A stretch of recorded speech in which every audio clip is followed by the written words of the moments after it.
Yo, what's up, fanbase? It's your boy Blaze Hollow coming at you again with another What If. This time I would bring you What If Deku had All For One Part 7. But there are a few announcements that I need to put out there for the loyal fan bases. One, that I'm very sorry that I haven't been here for a while because of my sick dog. And second, that I will continue to bring on this story as much as I can, but I will actually be going out of town at the end of this week on vacation with my family, so do not be expecting any other videos after this one. But when I come back, I'll be lighting a fire underneath myself, giving you a bunch of new stories and what ifs, and continuing some of my old ones. So with all that said, please run that intro and start the story up. Kiss your head when you cried for me. Hold your hand while the pain was over. Keep you warm by the roaring sea. You meant the world to me.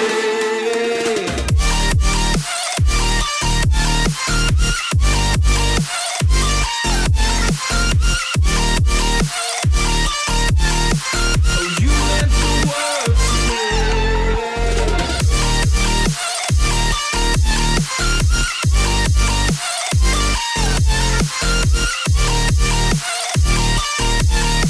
Oh, you meant the world to me.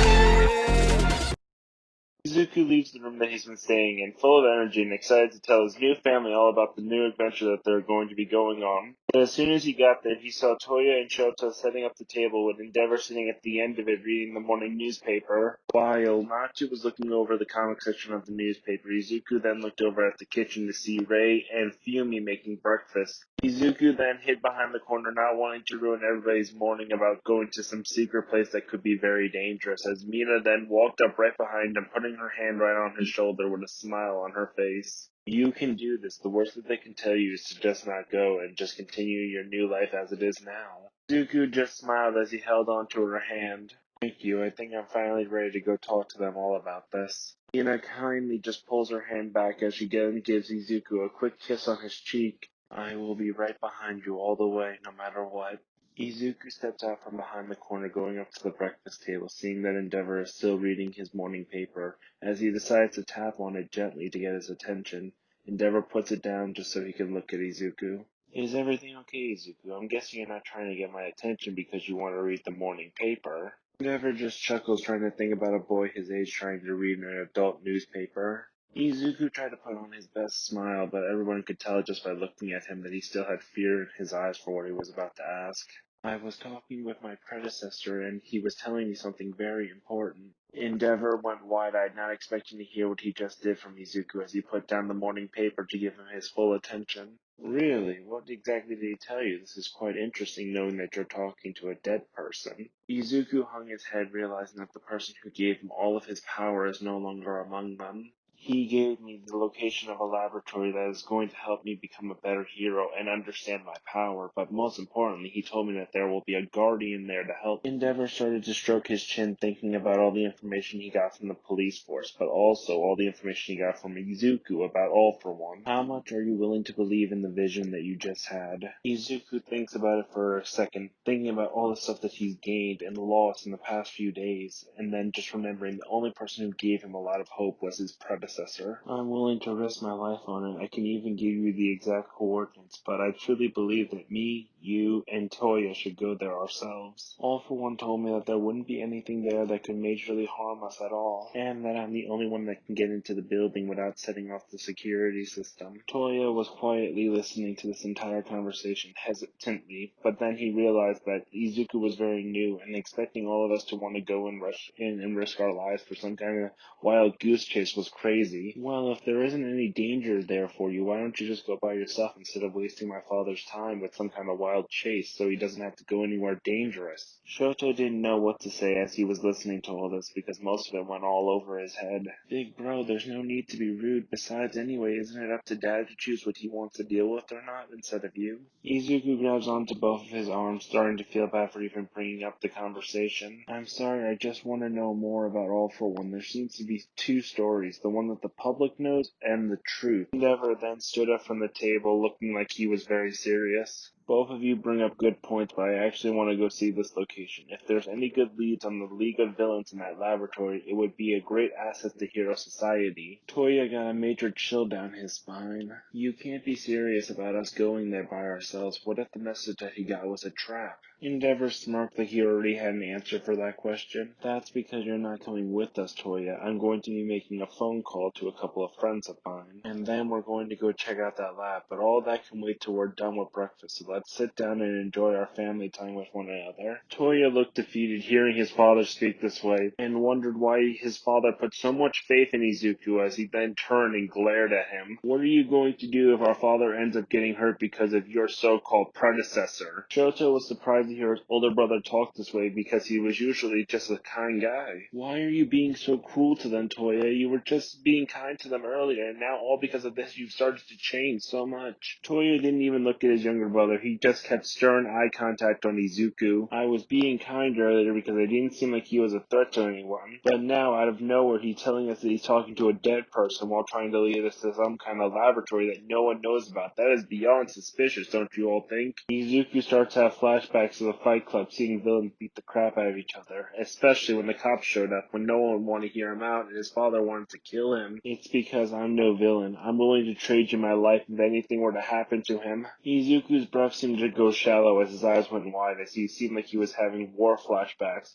Toya watched him as he was starting to grip onto his arms tightly in his chair and fidget about. Endeavor then quickly and gently put his hand on Izuku's left shoulder, trying to get him to calm down. As he did, Toya then felt like he did something completely awful to an innocent child, as Mina then came running around the corner and hugged Izuku, trying to snap him back to his senses. Endeavor looked around the entire room, seeing that the family started to stare at the situation. I know you were only given bits and pieces of the information, but you should be able to understand that someone his age going through a traumatic trauma like that should only be nothing but short of hell. We only got to see a glimpse of what was going on in that fight club when we showed up, but who knows what could have been happening beforehand. Toya then stepped forward, looking disappointed in himself as he got down on his knees right in front of Izuku so he could be on perfect eye level. Listen, I'm sorry. I just don't want anything to happen to my family. I'm already a failure because I'm not able to handle my own quirk and I disappoint my own father. But I want to try to be strong for my younger siblings so they don't have to worry. So can you please find it in your heart to forgive me for being so rash towards you? Izuku looked at Toya with cold eyes like he was staring at the nightmare of the fight. I just once want to live and be happy for who I am because everything that I ever knew was taken from me in just one night. Ray overheard this entire conversation as she came out of the kitchen towards everyone. You may have lost a lot, but you gained something even better than you originally had. I'm not going to stand here and act like I know everything that you went through, but I know what it means to have a family that actually truly cares about you. From what I heard, the people that were originally taking care of you didn't care anymore after you were given the power of all for one. But we want to give you a chance and a family that truly cares and loves for you. Shoto jumped forward, trying to get the attention of his new brother. Yeah, I would like to actually see what your power could do so that way we can get to know each other even better and become such good friends so we can go on cool adventures together. Izuku looked around the room to see all the new smiling faces and concerned for him. This is something he hasn't felt in quite a long time, but he felt like someone was missing. As if just on cue, Shinso comes in the door holding a grocery bag, looking back at everyone staring at him. Why do I feel like I missed something major while I was out getting eggs for everyone? Izuku started to chuckle as he could no longer hold it in as he started to break out into a major laugh. It always seems like you're missing out on the big picture sometimes, doesn't it? Shinso then got a major grin on his face full of joy. With friends like you, I feel like I'm always missing a part of the big picture, so make sure to fill it in for me. After everybody finally calmed down and filled everybody in on the gaps that they were missing, they all sat down to enjoy breakfast, but as soon as they did, Endeavor's phone went off before he can even take the first bite of his eggs. As he looks at his phone, he notices the number and gets a big smile on his face like he just won something. Ray just looked at him very confused, wondering why he was so happy. What's with that smile? You look like you won the lottery. Or did someone find out about the incident 2 weeks back about All Might trying to kill his own child and take away his hero license? She made sure to say that last part with a lot of vinegar. Endeavor looked at his wife very concerned about how she said that last part. I'll say two things. First, I'm glad that you're not in charge of the licensing committee because I feel like a lot of people wouldn't get their license.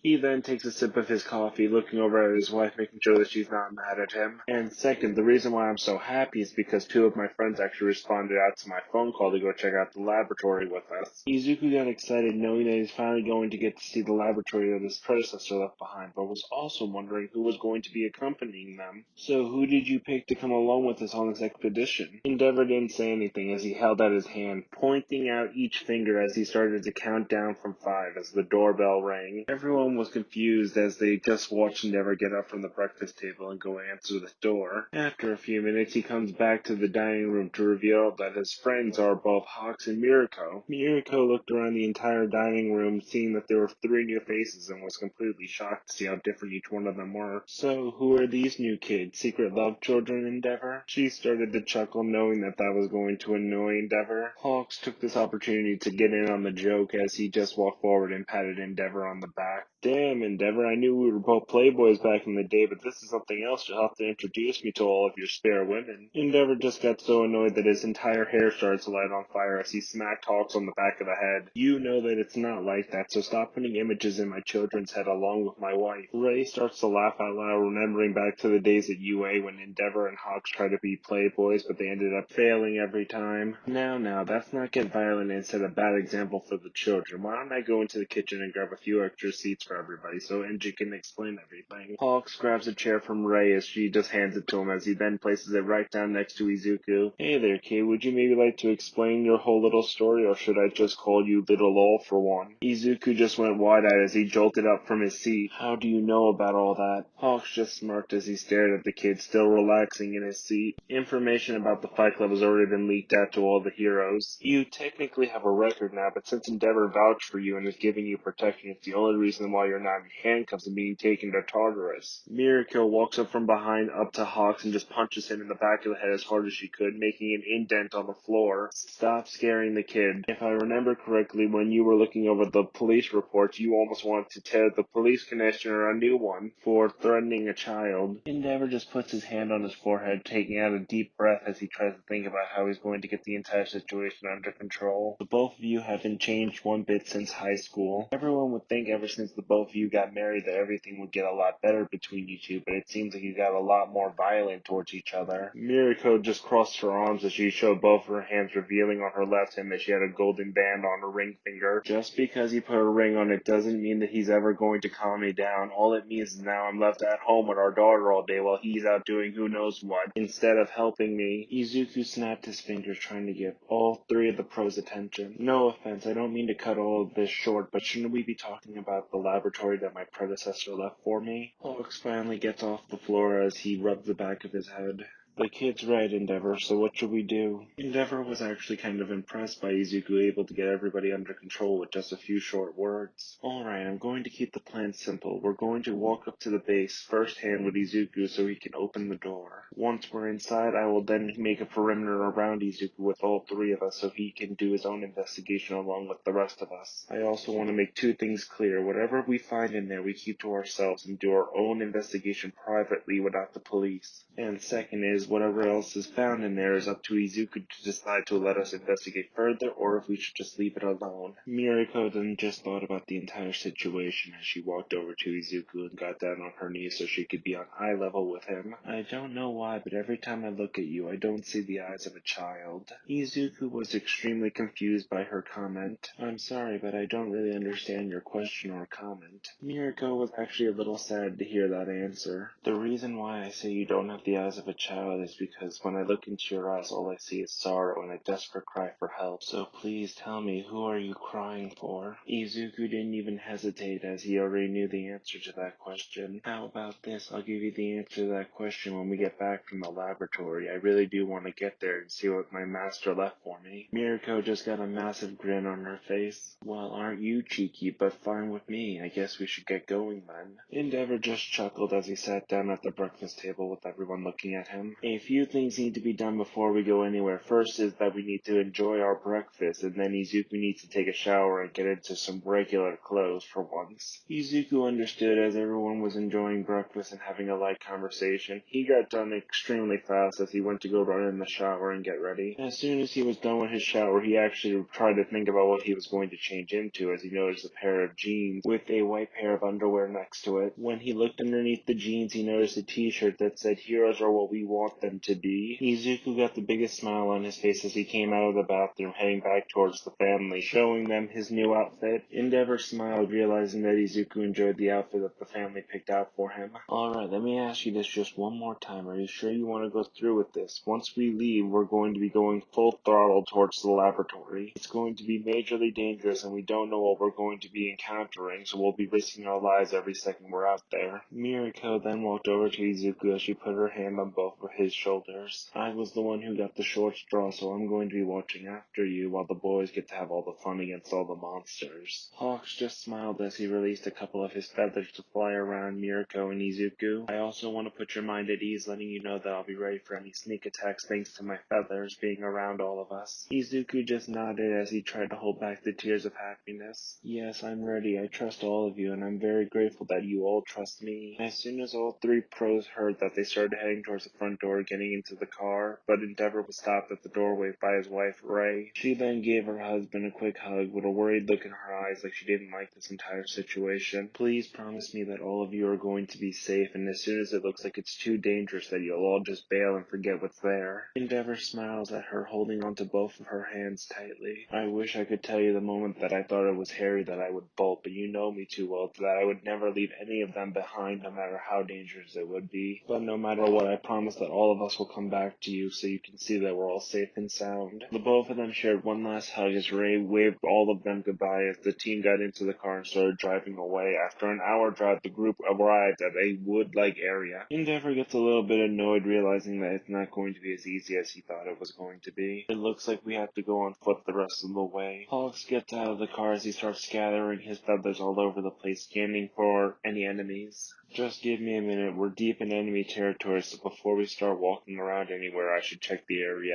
out. I know we were told that this place is dormant, but we don't know what could happen in a few weeks. Miriko finally gets out of the car, holding on to Izuku's hand. It won't be much longer till we finally get to the laboratory and figure out what your predecessor left for you, so what are you going to do with it once you figure out what it is? Izuku thinks about it for a minute, realizing that he didn't put much thought into that. To be honest, I didn't think about it until just now, but if we find anything, I want to divide it among each of us, because I would have never been able to make it here without any of you. And even if I was able to get there, it would be a lot harder and people would think I would be doing suspicious activities up here. Miriko looked at him in shock, not expecting such a wise answer from someone so young. That's some pretty big thinking you're doing. By any chance, did you steal an intelligence quirk from somebody at the fight club that you were at? Izuku thought about all the quirks that he took during the fight club, but then realized that he didn't take any ones that had an intelligence enhancement. No, to be honest, that I think all of my high intelligence comes from my predecessor. I don't know a lot about my power, but something tells me that it's evolving with each power that I gain, mutating into something new. But I just can't explain it, and I hope to one day. Endeavor overheard the conversation and started thinking to himself. So his quirk is not just something to steal other quirks, it can be also used to evolve. Interesting. It looks like we'll all be learning something new from this little excursion. Hawks walks back to everybody, giving the thumbs up as all of his feathers show up on his back, saying that it's all clear. Alright, I was able to find the right path for us to take to our destination without any trouble, and there seems to be no guards in the area, so we're probably not going to be dealing with any security around here. Endeavor just nods, but still has a bad feeling about what's coming. Alright, we're going to be traveling in formation. I will be taking the lead, while Hawks will cover the rear, making sure to use his feathers to keep an eye out for anybody following us, while Miriko will be in the middle with Izuku just in case anybody gets past the both of us. As the entire group made their way through the forest, they made sure to keep themselves on guard, ready for anything that comes their way. After about an hour of walking, they come across an old building that looks like it's run down, covered in moss and vines. And by taking a closer look at it, it looks like all those plants are actually keeping the building together, because if they were removed, it seemed like the whole structure would fall apart any minute. As they get closer to the building, they find the entry hatch that actually has a handprint scanner, so only people that were connected to the League of Villains could actually get into it. Izuku stepped forward, about to put his hand on the scanner. I was hoping that the place was going to be in a lot better condition, but what do you expect when a place is abandoned? Endeavor quickly grabs Izuku's wrist before he could completely put his hand on the scanner. Are you completely sure that this place is going to recognize you and not just set off some kind of alarm system, letting all the League of Villain members know that we're here? Izuku hung his head, actually not sure, because he's only going off of what his predecessor told him, so he doesn't know if the alarm system will actually know him. To be honest, I don't know. All that my predecessor told me is that I have a certain quirk that will actually allow the system to recognize me, and that was it. Hawks gets a grin on his face as he removes Endeavor's hand from Izuku's wrist. I say we let the kid put his hand on the scanner. The worst that happens is the alarm sounds and we have to run away from this location before the leak shows up. But if it's all true, we then get information on the entire league of villains from this one location. Like, for example, what have they been working on and who are a part of their team members. Izuku didn't care about any of this. As soon as his wrist was free, he walked over to the scanner and just put his hand right on it with no hesitation, with the door opening, revealing the inside of the building with all the lights turning on. Oh, thank God, I thought I was about to make a stupid decision, but now that the door is open, we can actually go inside and see what's going on in there. Miriko got so enraged by Izuku's carelessness as she just hit him over the head.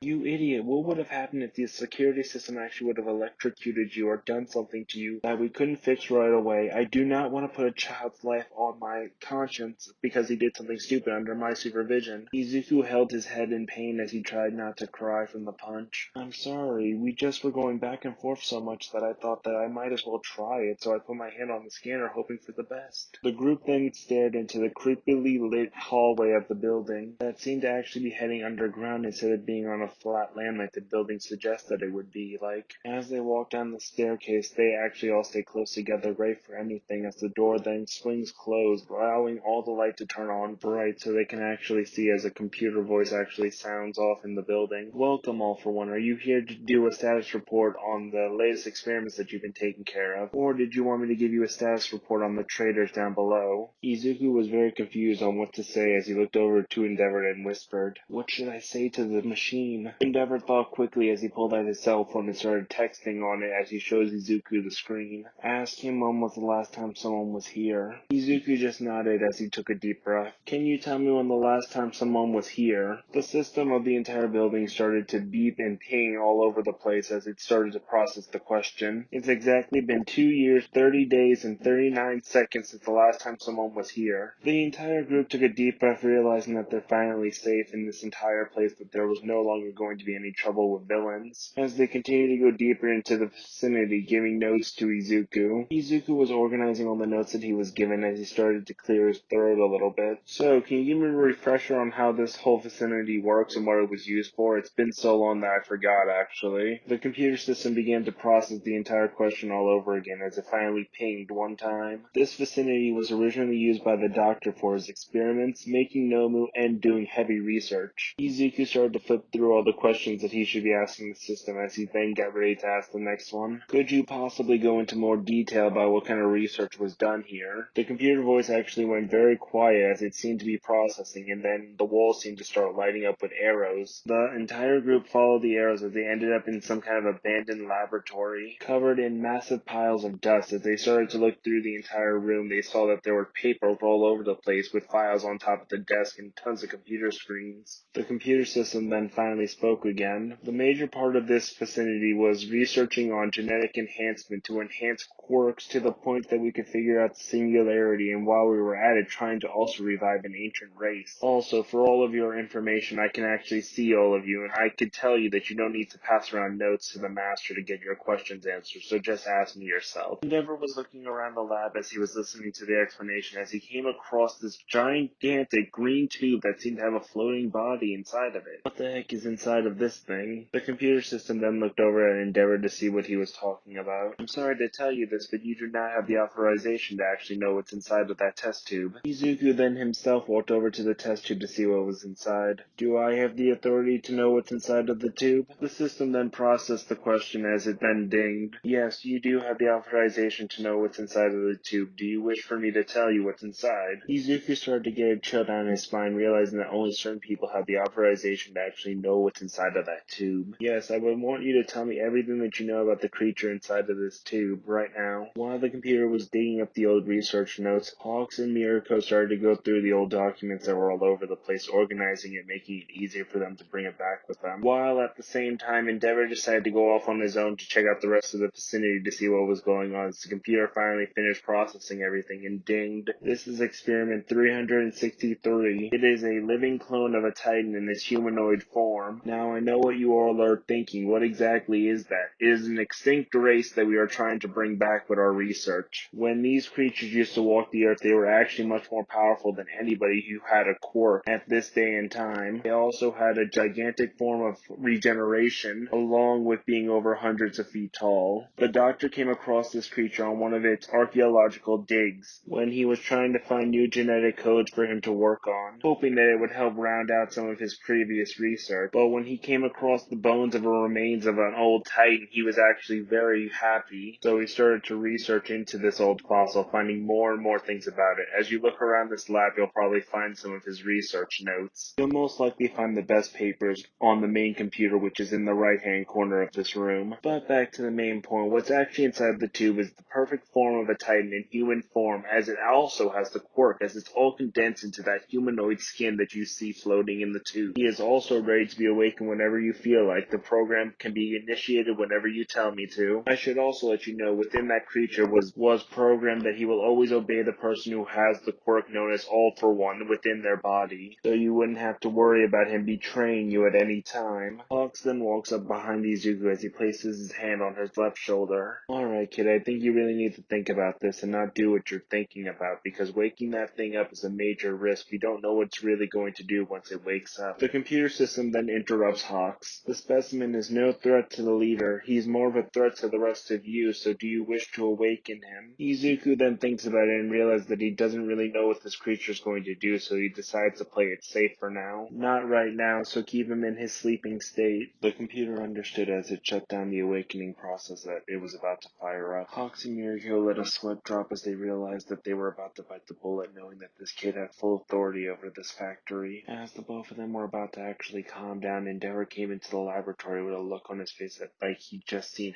hell itself. I think all of you need to come and see this right now. The computer turned all of its sensors towards Endeavor, realizing what Endeavor has actually seen for him to have such a look on his face. Telling by your expression, you must have seen the failed prototypes in the holding cells down below. The entire group could feel death in the air as they followed Endeavor to the holding cells down below, only to find a horrifying sight, finding people in a half-dead state, struggling to survive, only for their quirks to be tearing them apart. But it also seemed that it was keeping them alive. As the entire group came into shot of the prisoners, they started to beg on their hands and knees, begging them to kill them in one final act of mercy. Izuku was horrified by the sight as he ran behind Miriko and just held onto her hand tightly. What happened to all of these people so they would end up so miserable? Miriko was completely pale as she put her hand over Izuku's face so he didn't have to watch any of this. Only a true monster would do something like this to people. It's so horrible and horrific that it makes me want to vomit. Hawks didn't really want to say anything, but he had to walk forward as he kept his confidence as he looked at all the prisoners. So, do any of you really want to explain to me why you ended up here and ended up in this situation? A mysterious voice seemed to chuckle at the end of the corridor of the prison cells as he could hear him coughing and laughing at the same time. I'll answer your questions in exchange for an ending. Izuku then gently removed Miriko's hands from over his eyes as he walks over to the voice as he ends up at the end of the corridor looking into the prison cell. But what he saw shook him to his core as he saw that the prison cell was covered in liquid nitrogen on one half, freezing all the stuff that's covered in it, and on the left side of it you could see scorch marks that seemed to almost burn away at the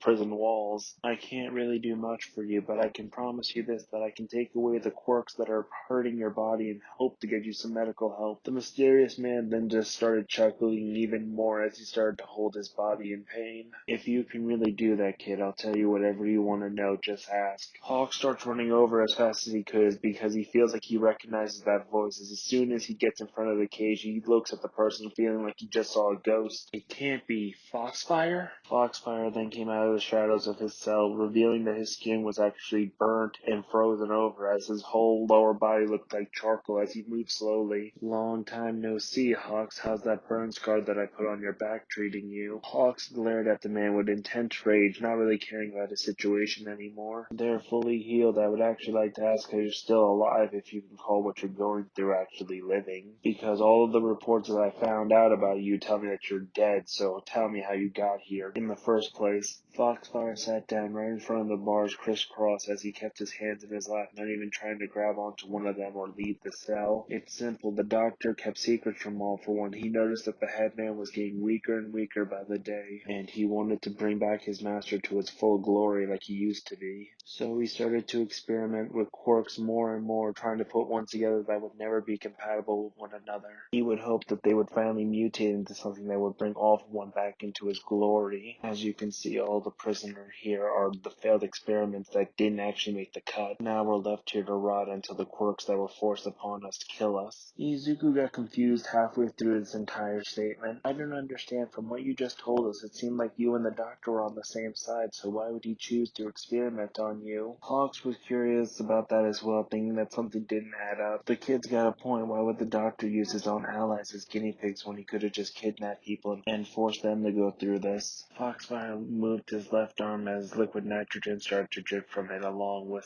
flames coming off the top of his hand, causing his entire arm to be damaged. Think about it, both of you. If you're trying to come up with the solution for the boss, no one is safe. If they feel like you have the potential to make that miracle cure, they're going to use you. Since I was known for being very durable, they thought that my body would be able to handle opposing quirks, like liquid nitrogen, but all it did was end up affecting my genetics, which tears my body apart, ice and fire rebuilding and destroying itself every second of the day. Hawks wasn't happy with the story. It felt like it was missing the beginning part, but he was trying to leave out some of the bits and pieces of the details. If I remember correctly, you were last seen during the Tokyo burning incident. You, along with some of the old members of the League of Villains, were trying to burn down Tokyo to make a declaration of war against Hero Society. Foxfire started to laugh, remembering that day, thinking about it as one of his greatest disasters instead of one of his greatest victories. It's because of that day that the doctor was allowed to use me as one of his experiments. All for One actually didn't agree with us burning down half of Tokyo. It was actually the boss himself who put out the flames, stopping the city from being completely torched to the ground. As my entire squad retreated back to the hideout away from the heroes. When All for One returned to the base, he asked my entire squad who led us into this whole incident about burning down Tokyo, and he was against it. I confessed that I was the one who did this entire attack against his entire wishes. That's when the doctor stepped up and said that he had an idea on how to punish me to make sure that this would never happen again, so that's how all of this comes together now. Izuku remembers reading about the Tokyo burning incident from one of his dad's old clipped together scrapbooks. I remember reading about that. What made you really think that it was a good idea to destroy a major city? Do you know how many lives were lost because of your actions? Foxfire sat there silent, trying to remember the good reason that caused his greatest blunder ever. Thinking back on it now, it really makes me wish that I could punch my younger self. But if you really must know, that I will tell you I did because I was hoping that the boss would give me a higher rank in the entire group. I could finally become a group leader. I just thought that if I was able to cause a big enough scene that the boss would actually think of me as actually one of his key players on his chessboard instead of a pawn. So my younger self thought that maybe if I actually took down one of the biggest cities in Japan,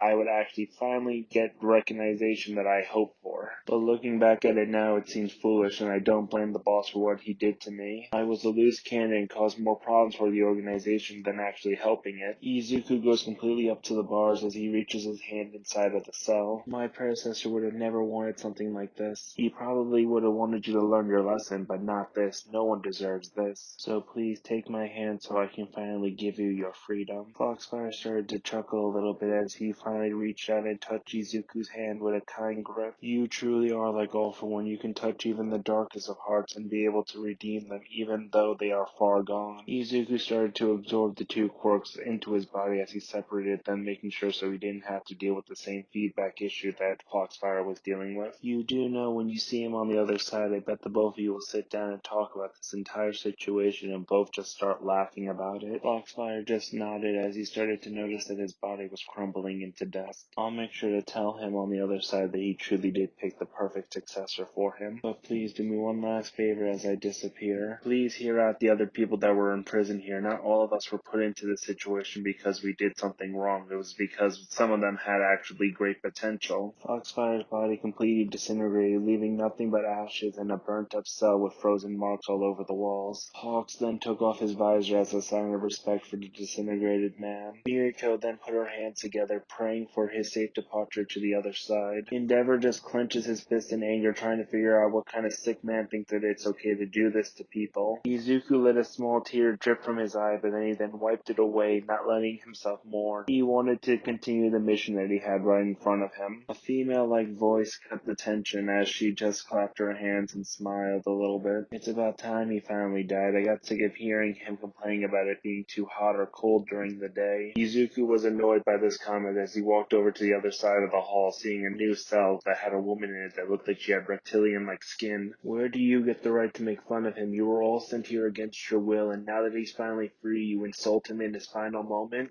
The mysterious woman started to twitch inside of her cell as she slid over to the bars, getting on eye level with Izuku as she started to smell the child, as her eyes then went wide open. You smell just like my husband. Izuku was confused about this entire situation as he started to think about all the people that he came across that could be possibly her husband. Who is your husband? Because depending on your answer, I might either have good news or bad news. Also, if you wouldn't mind giving us your name. Miriko walked over to the cell feeling like she knew this person, but also at the same time. It seems like there was memories of this person, but they were completely different, as a thought finally came into her mind. You are the Queen of Viruses, also known as the person who can cause massive diseases upon a single breath, also as the villain known as Plague. Plague smiled happy, knowing that someone actually heard of her previous life. All of this is true. I was once known as the Living Plague, so that's what people called me and erased my true name from history. As for my husband's real name, it was erased from history as well, but people would know him best as the Crimson King. Izuku was shocked to hear the name of her husband as he just looked down at the floor in sorrow. I'm sorry to tell you this, but I was the one who killed your husband. Plague looked at him with a blank expression, letting the words process in her head as she starts to smile with tears coming down her face. Thank God he's finally free. Miriko was actually beyond shocked that she actually started cleaning out her ears, thinking that they were malfunctioning. I'm sorry, could you actually say that again? It made it seem like you were happy that your husband was dead. Plague just realized how insensitive that actually was as she starts to twitch a little bit, but tries to then calm down so she doesn't look crazy. Oh, I should probably explain why I'm not upset with you, should I? You see, my husband technically died a long time ago when he was the first survivor of the genetic enhancement. Unfortunately for him, the thing that he got enhancement was a madness quirk. The more you gave into your bloodthirsty nature, the stronger you would become, but the more sanity that you would lose. Miriko finally calmed down, actually hearing the explanation and understanding why she was happy. So that explains why his criminal activity got worse in recent years. I was always wondering why he changed his pattern all of a sudden. Izuku then snapped both of his fingers so he can get both of the adults' attention. If the both of you don't mind, we can get back to the topic of why Plague is actually locked up here, and the reason that she was experimented on. Plague started to twitch as she then leaned up against the wall trying to keep her balance. The reason why I was experimented on is because the doctor thought he could turn my disease quirk into a medical one by infusing my genetics with a bunch of animal DNA to give me a bunch of different mutations, but instead it extremely backfired by having my body constantly change into different animals and then just have me twitching all over the place so I can't actually control half of my movement. I usually start changing form around nighttime and it's the most painful process. Have you ever had your entire genetics changed overnight? It makes all of my skin burn and it tears my mind apart trying to keep myself sane. Actually, before I forget, there's one more important thing I should tell you that Foxfire actually didn't know about, is that the doctor was one day going to plan to stab All For One in the back and actually try to rule the world with his genetically enhanced army. But since All For One got taken out of the picture, the doctor actually started going insane with power. Endeavor walked over as his hands were completely covered in fire, trying to control his inner rage. Listening to this truly makes my blood boil, but you must know one thing, Plague. Could you give us the doctor's name, maybe describe his appearance, or even better yet, could you describe his face? Plague was thinking long and hard as her face started to contort in pain. The doctor's name is... As she was trying to say the last part of her sentence, she started to cough up blood. She dropped to her knees, convulsing in pain. Hawks then ran over, realizing what was happening. I had a feeling something like this would happen. What do you think would happen when a madman gets a hold of people and able to mess with their genetics? He's definitely going to put a failsafe in to save his identity. Izuku just looked on in horrified as he just saw all this happen before his eyes. Oh my god, please tell me she's not dead. Miriko pried open the bars as she went into the cell trying to check on Plague, but just as she expected, all of Plague's vital signs were completely gone. Miriko then shook her head with a very sorrowful look as everyone got a grim look on their face, knowing that there was death in the air right now. As everyone was getting ready to mourn this unnecessary death, they could actually hear laughter and clapping coming from the final holding cell, as Endeavor was not amused as he walked walked over, he then turned to look at the person, but then got a shocked look on his face, realizing who it was. Don't be too surprised to see me, Endeavor, but I'm glad that you haven't forgotten my face. Endeavor got so angry that he actually punched the nearby wall, melting it with his flames. How the heck was he able to get his hands on you, Endgame? You were supposed to be locked up in Tartarus. Endgame just continued to laugh in amusement as he was clapping his hands before stopping and holding them both tightly together. Do you mean to tell me that all of you pro heroes haven't put it together yet that the Doctor has been targeting special villains that made an impact on all of the major pros' lives? I'm here because I was the one villain that actually made you want to stop being a pro hero, Endeavor. Hawks actually took a step backwards, feeling shocked about this entire situation. I would have never thought to think of it like that, but that actually makes sense, because I was the one who actually took down Foxfire during the Tokyo burning incident, which actually hospitalized me for half a year because of the intense burning scars. Miriko finally comes out of Plague's holding cell as she walks over to Endgame holding onto Izuku's hand. I guess the same goes for me. Plague was actually my first failure as a hero. When over 50 people died and I nearly lost my own life if it wasn't for the medical team on hand. Endgame got up from where he was sitting as he walked over to the bars, amazed that all the pro heroes couldn't put all of this together without him saying anything. I really must say the three of you must do a magnificent job as pro heroes if you're not able to handle this kind of stuff right in front of your face. Like, seriously, think about it. All these villains that are disappearing out of nowhere and that you couldn't figure out a single clue is now popping up out of the woodwork, and I had to tell you all of this just so you would figure it out. But I know what's on your mind, Endeavor. I bet you're still trying to figure out how the heck am I here and not in Tartarus. Izuku was actually extremely annoyed listening to Endgame badmouth his new foster father and everybody else around him. If it wasn't for Firefox asking me to listen to all of you, I actually wouldn't want to hear anything else from you and tell you to shut up, so please just tell me what it is that got you locked up here and that you're actually still talking and being normal. Endgame got down on his knees so he can be on eye level with Izuku as he gave him a maddening smile. I am actually one of the few people who survived the test and actually evolved because of it, but I'm the exception because they think I'm insane before volunteering for all this. And I was gifted 4 new abilities, so you should know my life is not in danger, but people say that my sanity has always been in danger. Izuku have heard enough as he reached to the bars, putting a tight grip on Endgame's right arm. People like you truly make me sick, so I'm going to take away what was given to you. Endgame just still had that crazy smile on his face, not even trying to resist. You can go ahead and have him, I no longer care. I don't really see myself ever returning to the battlefield again anyway. I've already had my time, and all the pros that I truly cared about have already been tortured enough, isn't that right, Endeavor? Izuku didn't hesitate at that moment to take every single quirk that Endgame had within him as the man started to scream out in intense rage and in pain as Endgame passes out on the floor, hitting the ground so hard and making it seem like he was dead, but Izuku then confirmed to the 3 pros that he was still alive, just unconscious. Izuku then suggested to them that they should tie him up and bring him into custody as he walked past the 3 pros heading towards the laboratory, sitting right in front of the gigantic test tube. Computer, how long will it take you to wake up the person inside of this test tube? The computer started to process the question as it pinged. The process would take 10 minutes. Do you wish to wake up Titan? Izuku had a glare in his eyes, just so angry seeing that this entire place goes against his predecessor's belief, but he wanted to continue to use the benefits that his predecessor left for him here. Yes, I want you to wake up Titan along with putting all the computer research that was done here onto a flash drive so I could take it with me. The computer stayed silent for a moment as one of the computers in the room actually turned on as the test tube started to light up. I have begun the wake-up process for Titan. As for your second request, that it will take about 30 minutes to gather all the laboratory research that was done here onto a flash drive that you can carry. Do you have any other requests from me? Izuku walked over to the computer and watching all the random files be actually put into one gigantic file. No, that should be good for now. After about 9 minutes, the 3 pros come up the stairs holding onto the body of unconscious Endgame and the dead body of Plague, only to end up in the laboratory seeing all the computers process all of their files into one, only for all of them to turn their heads in horror seeing that the test tube was draining of all of its liquid and starting to open as a person that looked very muscular steps out wearing nothing but black underwear. Titan took off the life support mask as he looked around the room and then stopping as he stared at Izuku and getting down on one knee like he was bowing to him. Master, I'm ready to do whatever you need me to do, even if it meant to sacrifice my own life for your entertainment or for your safety. So please tell me, what is my first order? Izuku walks right up to Titan as he put his hand right on his left shoulder. My first order is for you to see me as your friend, not your boss. We are on equal terms, and I don't want any program that was put into your head telling you otherwise. Titan looked up in confusion, but understood what he was told to do. If that's what you requested me, then I will try to do it at the best of my ability, but could could you please tell me what these things that are called friends are? Izuku actually started chuckling, breaking his serious demeanor. That's something you actually have to define on your own. I can't tell you that, but I can give you a basic answer that they're people that you could trust to have your back and be there for you when you need them. Titan finally stood up as he looked around the laboratory, noticing the three pros in the doorway as he starts getting into a defensive stance in front of Izuku. Master, there are pro heroes here. I will hold them off while you make a run for it. Hawks quickly put his hand up as he shows that he was putting it in the way that they were no threat to him or to Izuku. Whoa, hold off, kid. We're allies. We're not here to cause any problems, so there's no need to cause a scene. Miriko pushes Hawks out of the way as she then walks up to the young boy. Well, aren't you a little cutie just like Izuku? If I would have known that so many kids would have started falling into my life, I probably would have kept myself from having kids myself. Endeavor raised an eyebrow as he just walked past everyone going over to Izuku. You know as much as anybody else who's seen you with your little girl that you do not regret having your daughter, Miriko. Miriko felt heavily offended by that comment. Don't you ever make it sound like I regret having my little girl. She is my pride and joy. But it's just that all of these kids keep on falling into all of our hands and that it just makes our family look like it keeps on expanding. Endeavor got sweat drops going down the back of his neck out of fear for what Miriko was saying. Geez, I didn't mean it like that. I don't know what's more frightening, that prison that we just were down in or you being angry with me. While everybody was having this little bickering back and forth, the computer finally shut down as a flash drive popped out of the wall. Izuku takes it as he stores it into his pocket, while Titan goes into the cabinet that was in the corner revealing his outfit. He puts on a pair of white jeans with a red t-shirt as he grabs a brown leather jacket and puts it on while also zipping up his combat boots. Izuku then looks up at Endeavor wondering what we should do next. I have all the things that I need, so what should we do with this place now? Endeavor pondered the question for a minute as he actually got the best idea ever. Why don't we remodel it into a secret base for you and your friends to use? Hawks was a little dumbfounded by the idea. Jesus, Endeavor, I know you like to give out big gifts, but don't you think it's going to cost a lot to remodel this place for children? Yuriko just stands there thinking about all the potential that this place could become for their children. That's actually not a bad idea. I'm willing to pitch in if our daughter's allowed to train here, along with using all the vicinity. Izuku smiles for the first time actually being in this place, thinking about all the potential that we're going to have here. I like that idea, but I think we should start heading home. Everyone must be worried about us. We have been here for a while. Everyone nodded in agreement as they started to leave the vicinity, closing the hatch behind them, making sure that the security system was back on. As Izuku and Miriko, along with Time, started digging a grave underneath one of the trees for Plague. As they put the body in the hole, they started to say some holy words for her as they put the dirt over her, hoping that her spirit will be allowed to rest in peace. While Hawks and Endeavor take Endgame to the car, putting him in the trunk, not really caring about how they handle him. It took about 5 minutes for everybody to finally all get to the car and sit down and buckle up, as they stopped at the nearest police station to drop off Endgame. With all of that done, they decided to go back to the Todoroki Manor to finally get some relaxation, but as soon as they got through the door, they realized that no one was there. It was actually really quiet. Izuku was confused, expecting a bunch of people to rush them as soon as they got through the door. Is this what usually happens when you come back from missions, Endeavor? Endeavor looked at his watch and nodded his head. Well, it makes complete sense that you're not used to things around you yet, but around 2 p.m., Bray starts training all the kids to do sparring matches against each other, so they're probably in the dojo not even realizing that we're home yet. Izuku then just remembered something he was supposed to do as soon as they got back. I just remembered, I made a deal with you, Miriko, that I would answer your question as soon as we got back. Miriko gave him a puzzling look, not remembering what question that she asked him earlier, as then it came back to her and she got really excited, ready to know what it is. So you're finally going to tell me who you're actually crying for and hoping to get help for? Izuku nodded as he realized what he was about to say is actually quite lame. The reason why I don't have an eye of a child is because I had to grow up real fast within a few days, and because I was left with a legacy that needs to be fixed instead of being seen as something very corrupted. So I do want to say to you in advance that I'm sorry if I do not have joyful or hopeful eyes. Yuriko got down on her knees and just gave Izuku a tight hug with a smile on her face as she looked into his eyes. I understand all that, but realize that you do not have to do it alone anymore, that you have all of us behind you, and that you do not need to be sad. So maybe every once in a while you should let some of us take on that burden so you can actually smile and have some joyful memories. Izuku nodded as he hugged her back. Alright, I'll keep all of that in mind, so let's go find everybody so that they know that we made it back okay in one piece. Titan started to look around the entryway as he started to go into the house, trying to get used to the layout. I wonder what I should do from now on. I need to find a way to stay close to the master, but I do not want to intrude. Ray came out of nowhere as she came around the corner, hitting Titan over the head with a frying pan, thinking that he was an intruder. How dare someone like you try to break into my family's house? Titan then hit the ground hard as everybody's mouth swung open, surprised surprising to see Rei as she then noticed everyone in the entryway, then realized she might have just done a major mistake. Oh no, did I just attack one of our new friends? Titan then gets up off the floor as he crushes the frying pan in his massive grip, looking angry at Rei. I have found the enemy and now getting Rei to eliminate her. Rei jumped back a few feet as she started to prepare a few ice shards in her hand. If you truly do think that you can take me on, kid, you really underestimate my power. Izuku was quick to run in as he put his hand on Titan's shoulder. Stand down, Titan. She is not our enemy. She is just trying to defend her home. Since you are a new person, you can't blame her for trying to be defensive. Titan just calmed down as he started to smile. If you were vouching for her, then it's okay for what she did to me. He then turned and bowed to Rei. I am very sorry for making a bad first impression. My name is Titan. I am the guardian of the master. Rei then let her guard down, realizing that he is no longer a threat, but was confused by the last part of his statement. The both of you have such great manners and yet so young. I wish that you could pass that on to my 3 sons. As if on cue, Toya along with Shoto and Natsu start running into the house tracking mud, all getting stuck in the doorway as they were trying to be the first one to get inside, only for all of them to fall out of the door frame onto their face, causing all the tension in the room to disappear and just make everyone laugh. Shoto was the first person to get up as he ran over to Izuku. You're finally back. I hope that everything worked out for you. Izuku just smiled as he was happy to see his brother Shoto. Yeah, I got a few new powers along with some useful information and one new good friend. Shoto looked up at Titan curiously, wondering what he was going to be doing here. Is he also going to become one of my brothers? Titan was actually very confused by the statement. What is a brother, and is that something I want to be? Toya gave Titan a playful slap on the back. Hey there, there's no need to be so serious. You act like you've never seen people before. Titan just looked at Toya with a plain face. That's right, I should probably explain that I'm a test tube child that actually just got released from my suspended animation today, and that I was programmed with very high intelligence, but there seems to be certain things that were missing from my memories, which is that I don't know how to actually interact with many people. But if my master commands me to, I will finally learn how to interact with all of you. Natsu started to feel very dumb hearing all this intelligent talk coming from Titan. Wow, so technically you don't have a family. Just thinking about that makes me very sad for you. Endeavor chimes in, actually getting all of the kids' attention. He does have a family. It's all of us, so make sure to make him feel as welcome as possible. So now go get to know each other. All of them nodded in agreement as they went on to the backyard, sitting on the porch, starting to have a conversation with each other as the adults sat in the living room, sitting on the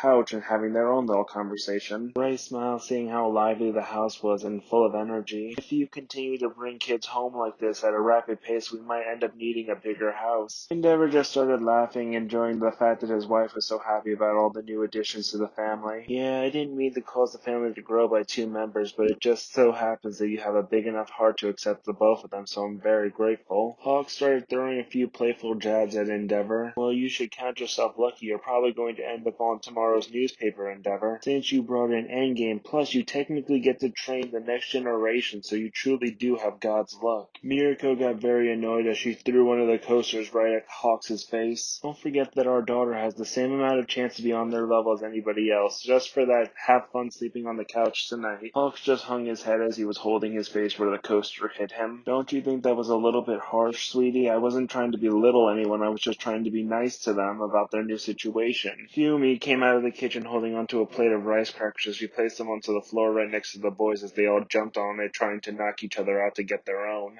Fumi just started to laugh as she went back into the kitchen, grabbing a few cups and a pot of tea for the adults as she started pouring them out for each other. Ray was kind of confused but happy to see that her daughter had things ready for everybody when they returned. Thank you, Fumi. Fumi just smiled as she sat down right next to her mother. I'm just so glad to see that Izuku was actually happy and smiling, playing with everybody. I thought after everything that he's been through that he wouldn't want to talk to anybody or even trust anyone. Endeavor picks up his cup as he takes a sip of the tea as he then puts it down as he has a serious look on his face. It's just a front. Hawks just frowned, realizing that he wasn't the only one who noticed. So you realize it too, that kid is really good at hiding his true feelings. Ray was in shock as she looked over at Izuku just having normal conversation with the rest of the boys. Are you sure that the both of you are not just being overly paranoid? He looks like he's being fine. Endeavor just let out a heavy sigh. I wish I could tell you I was being overly paranoid, but you didn't see the way that he was acting back at the laboratory. It seemed at a certain point that he stopped asking questions and just going off of things that he thought would be best. If you ask me, he has a really good heart, but his intentions are a complete mystery. Izuku then walked up, interrupting their conversation. I hope you don't mind, but I'm going to take some time alone in my room. Endeavor just nodded at his request. That's fine. You must be tired after everything that you went through. Well, We'll come and get you when dinner is ready. Izuku just nodded as he walked over to his room, realizing that it was far enough away from everyone as he closed the door, going over to his old torn-up outfit that he wore at the Fight Club as he pulled up the phone that Overhaul gave him, then deciding to call up Overhaul. Overhaul picked up the phone, recognizing the phone number as he got a massive smile on his face. I've been waiting for your phone call. Are you finally ready to claim your prize that you won? But that's where I'm going to leave it off to now, guys. I hope that you enjoyed this part. But before you go, there are going to be a few quick things I need to tell all of you. First off, I'm sorry if the audio does sound different at certain points. I was having some issues and I had to record over it a few times, so I just went with the best one that I got. Second thing is that the beginning is actually not true. I tried to do this before I left for vacation, but it didn't work out, so just ignore that whole part about me having to leave. And the last thing I'm going to tell you is that the next thing that I'm going to be putting out is that we're going to be heading into the dungeons with What If Deku had solo leveling. So look forward to that. But with all that said, I'm out, guys. Peace.